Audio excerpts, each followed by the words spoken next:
عیسی ته پته و چې د بنی آدمو ګناهونو دپاره به پسولی شي، خو بیا هم یروشلم ته روان شو. هغه خپل 2 شاګردان واستول چې کوچاڼې راولي. چې هغه په لار روان وو، خلکو د خدای ثنا او د خوشحالۍ چغې وهلې او د هغه د پاچاهت اعلان یې وکړ د هغه معجزو په وجه چې هغوی کتلې وې.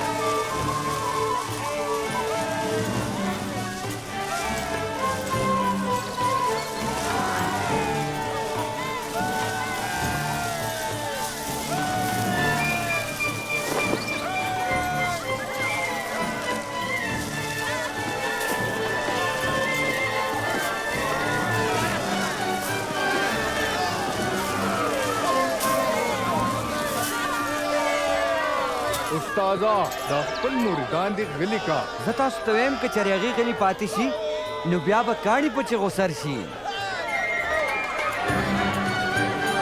سلامتی دی وي په اسمان کې.